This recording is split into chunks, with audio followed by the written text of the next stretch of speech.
इस पुल पे पहले बहुत सारे प्रेमी युगल आते थे और गंगा मैया की शरण में चले जाते थे। दरअसल बात ये होता था कि प्रेमी युगलों को मिलने की व्यवस्था नहीं हो पाती थी।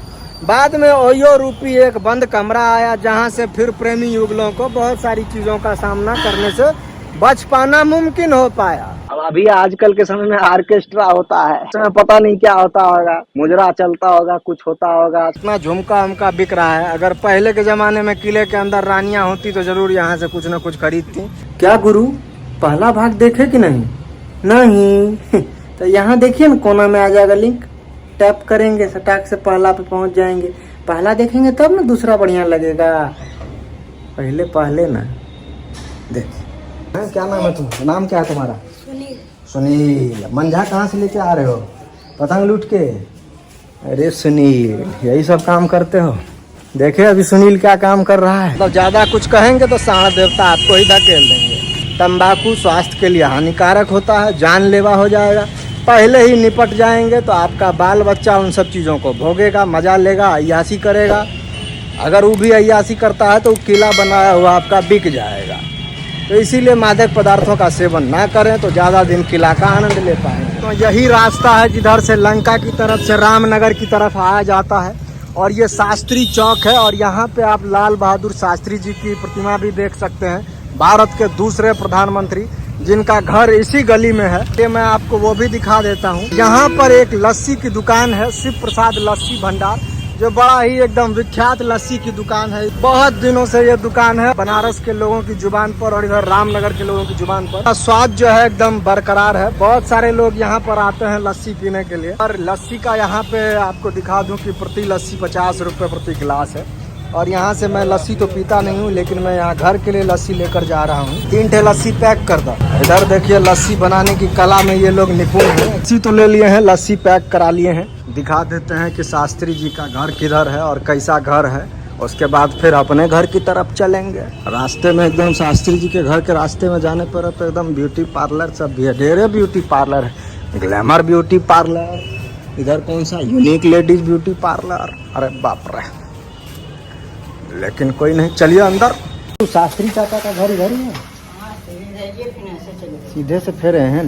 ओके छोटू, भारत के दूसरे प्रधानमंत्री के घर की तरफ मैं बढ़ रहा हूँ और देखता हुआ जा रहा हूँ। एकदम संकीर्ण गलियों से गुजरता हुआ जा रहा हूँ। रास्ता एकदम अनभिज्ञ है, समझ में नहीं आ रहा है कि किधर से किधर जाया जाए। छोटू, शास्त्री चाचा का घर इधर ही है, आगे इधर ही है। ओके, एकदम गली कुची से होके गुजरता हुआ और ये घर आ गया। शास्त्री चाचा का घर कौन सा है? ये दोस्तों, तो यही वो जगह है जहां भारत के दूसरे प्रधानमंत्री लाल बहादुर शास्त्री जी का ये आवास है। और इसका एक आपको संक्षिप्त विवरण मैं दे देता हूं और यहां दिखाता हूं कि यहां पे क्या क्या पुरानिक धरोहर के नाम पर चीज़ें अभी भी बची हुई है। आप इस भवन को देख लीजिए, ये उसी वक्त का भवन है जब यहाँ पे लाल बहादुर शास्त्री जी का, यहाँ पर शास्त्री जी की एक आपको प्रतिमा दिखेगी। यहाँ पे आप देख सकते हैं कि यहाँ पे जो है पिक्चर गैलरी है, कब कब लाल बहादुर शास्त्री जी की चीज़ें कब कब क्या क्या हुई थी, और विभिन्न मुद्राओं में इनकी तस्वीरें ली गई है, आप इसको देख सकते हैं। यहाँ पर लाल बहादुर शास्त्री जी का जीवन परिचय है, उसको भी आप देख लीजिए बखूबी। इसको आप पॉज करके पढ़ भी सकते हैं। शास्त्री जी मसाल लेते हुए नेहरू जी के साथ, गांधी जी के साथ, सबके साथ इनकी छवि आपको देखने को मिलेगी। शास्त्री जी की पत्नी का प्रतिमा यहाँ। दोस्तों, ये कार जो है, ये शास्त्री जी जब प्रधानमंत्री थे तब उन्होंने खरीदी थी, उसी कार की ये तस्वीर है। और ऐसा कहा गया है कि जब उनके बच्चों ने बहुत जिद किया तब उन्होंने ये फिएट की कार खरीदी थी बैंक से लोन लेकर, लेकिन बीच में ही वो स्वर्गवासी हो गए।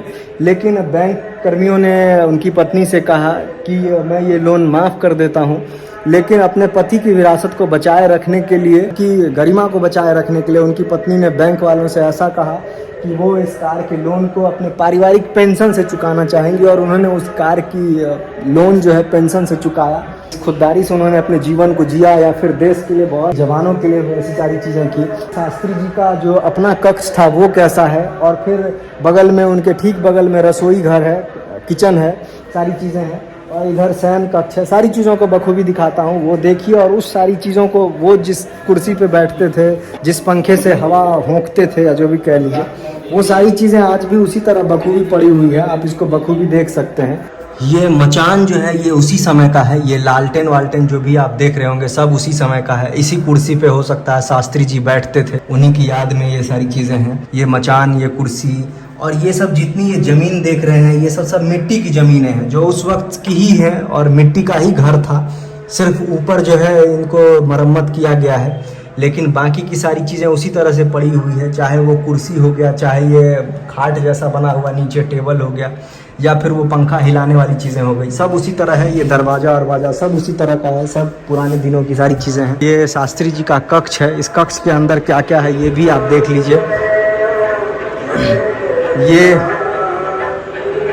ये उनका संदूक है जो बहुत पुराना संदूक होगा। इधर ये खाट है, उधर एक छोटा सा टेबल फैन है जो पंखा था। बाकी की इधर कुछ किताबें थी। ये मूर्ति उसी समय की पड़ी हुई है। शास्त्री जी और उनकी पत्नी दोनों लोग ऐसे ही हैं। यहाँ पर आप देखिए, ये एक छोटा सा कमरा था जहाँ पर वो अपना रहते थे। ये देखिए, ये गांव में समाट कहा जाता है। ये शायद समाट ही है जिसमें कुछ कुछ चीज़ें पीस। ये किचन है और ये उसी समय का ग्लास और सारी चीज़ें लगी हुई है, आप देख सकते हैं बखूबी। देखिए किचन में क्या क्या सामान है उस दौर में। और यहाँ पे वो चूल्हा जो है, ये पुराने ज़माने का चूल्हा और ये सारी चीज़ें आपको देखने को मिलेगी। चूल्हा देखिए, चूल्हा के ऊपर ये बर्तन है, उधर कढ़ाई है, उधर बेलन है, और फिर जो है इधर सिलबट्टा, फिर जाता है, सारी चीज़ें हैं ये पानी निकालने के लिए। इधर भी एक छोटा सा हो सकता है पूजा वूजा के लिए अलग करके ये चूल्ही रखी गई हो। लालटेन है, वो पंखा वंखा कुछ रखा गया है तख्ता बनाकर उसमें, तख्त में। इधर ये छोटी छोटी खिड़कियां हैं। ये इधर बिस्तर है, ऊपर जो है कुछ सीढ़ी नुमा बना हुआ है। यहाँ पे भी जो है आराम फरमाते होंगे, घर के कुछ सदस्य रहते होंगे या शास्त्री जी रहते होंगे, वो होगा। घर के ऊपर जब चार दीवारियों के ऊपर जब चलेंगे तो ये देखिए पौराणिक, जिस तरह से पहले एकदम खपड़े वपड़े से घर बनाया जाता था, उसी तरह की सारी चीज़ें हैं। नीचे के कुछ उसमें दीमक लग रहा है, लेकिन तब भी रख रखाव में कोई कमी नहीं है। उतने दिनों पुराने घर को कितने बेहतर तरीके से रखा गया है प्रधानमंत्री जी की याद में, उनके पैतृक निवास को। देखिए ये खपरा है, यही खपरा है जिस खपरे से जो है घर को छाड़ा गया है और लगाया गया है। एक खपरा उपरा अभी देखना जो है बहुत मुश्किल होता है, संभवतः ही कहीं दिखाई दे। ये खपरा है। दो तरह के खपड़े का प्रयोग किया गया है, एक मुड़ा हुआ खपरा और एक सीधा कपड़े का प्रयोग किया गया है। नीचे चलते हैं, यही था ये घर का सारा सब कुछ। छोटी छोटी खिड़कियां, ये सब कुछ रखने के लिए है। ये रोशनदान होगा, इधर से हवा आए या कुछ आए। बहुत एकदम प्यारा लुक। जब भी आप बनारस आइए या रामनगर की तरफ आइए, शास्त्री जी के घर को जरूर आकर देखिए कि पुरानी विरासत किस तरह से अभी तक संभाली गई है, रखा गया है सारी चीजों को। तो यही था एक संक्षिप्त विवरण भारत के द्वितीय प्रधानमंत्री लाल बहादुर शास्त्री जी के आवास का, जहाँ पर आप आइए, गली गली आकर आपको आना होगा। बड़ा ही थोड़ा सा संकीर्ण गली है, लेकिन आप आएंगे तो बहुत ही एकदम आनंदित होंगे इन चीज़ों को देखकर। म्यूजियम है। तो अब वापस से जो है फिर बाहर की तरफ निकल रहे हैं। आपको शास्त्री जी का पूरा घर तो दिखाई दिया, इतना प्यारा है। और फिर से वापस देखिए, काहे पीछा कर रहा था। देखिए एक दूसरा कलाकार निकला घर से, काहे पीछा कर रहा है, उसका पकड़ लिया था ना तुम। अरे पतंग लूट रहा, अच्छा हाँ दौड़ जल्दी दौड़, पतंग लूटा गई। बनारस में पतंग लूटने की परंपरा जो है वो बहुत विख्यात है, समझे भैया। तो आपको आज दो चीज़ों को देखने के लिए मिला, एक तो किला को देखे, दूसरा जो है फिर शास्त्री जी का घर देखे। अब अपने घर की तरफ निकल रहे हैं। लस्सी तो ले ही लिए हैं, दोपहर का खाना खाकर नहीं आए तो भूख जो है एकदम काफ़ी लग गया है। अब जल्दी से पहले घर पहुँचते हैं। इधर से आए थे भैया, भूल भुलैया गली हो गई है। रास्तवा बड़ा भूल भुलैया है। कहा छोटू, रोड पे जाकर रास्तवा यही है? हैं, क्या नाम है तुम्हारा? नाम क्या है तुम्हारा? सुनील। मंझा कहाँ से लेके आ रहे हो? पतंग लूट के? अरे सुनील, यही सब काम करते हो? देखे अभी सुनील क्या काम कर रहा है, पतंग लूट रहा है, मंझा खिला रहा है, कलाकार है सुनील। कुत्ता देखिए, कुत्ता की जिंदगी देखिए क्या हो गया। कुत्ता कहाँ से झांक रहा है, बैठा हुआ है। क्या यार, ठीक हो? कुछ बोलो, क्या नाम है? ठीक है, रहो, देखो नीचे। सोच रहा होगा कहाँ साला नीचे दौड़ने कूदने नहीं दे रहा है, हमको मज़ा नहीं आ रहा है, तो ऊपर से नीचे ही देख के मज़ा ले रहा है। चलिए कोई बात नहीं, कैद है बेचारा।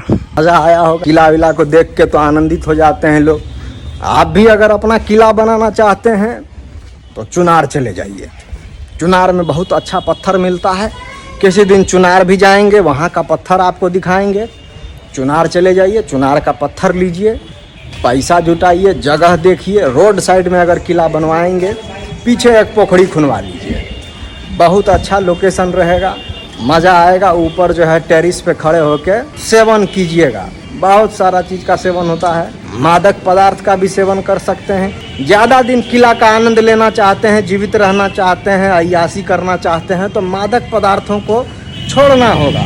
तंबाकू स्वास्थ्य के लिए हानिकारक होता है, जानलेवा हो जाएगा।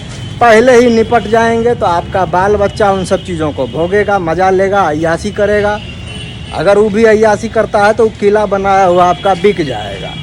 तो इसीलिए मादक पदार्थों का सेवन ना करें तो ज़्यादा दिन किला का आनंद ले पाएंगे। इधर ही मोछ दाढ़ी बनवाइएगा, किला पे मोछ टेरिएगा। ठीक है भैया, आनंद लीजिए, इसी तरह मौज लीजिए। मिलेंगे फिर किसी अगली वीडियो में, तब तक के लिए राम राम। उधर गाड़ी लगाए हैं साइड, मेरे गाड़ी लगाए हैं उधर साइड में, गाड़ी पे चढ़ते हैं, वापस अपने घर की तरफ चलते हैं। किला के नाम देखिए बनारस कितना डेवलप हो गया, लड़की गाड़ी चला रही है सरिया के उड़ा के। इधर देखिए साँव देवता है, मतलब ज़्यादा कुछ कहेंगे तो साँव देवता आपको ही धकेल देंगे। ठीक है, आ रहा। अभी बनारस में एकदम बाढ़ आ गई है, अच्छा खासा पानी बाहर की तरफ तक आ गया है।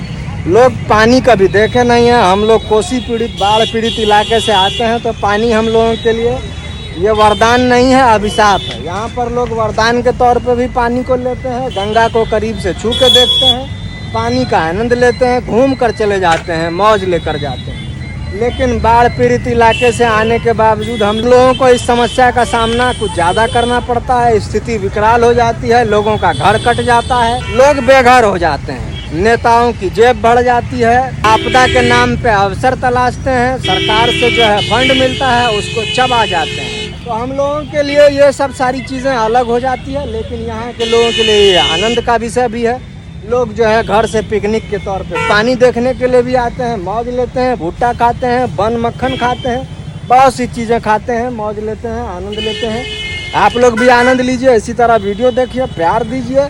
मिलेंगे फिर किसी अगली वीडियो में, तब तक के लिए राम राम। चैनल को सब्सक्राइब कर दीजिए। ठोकिए।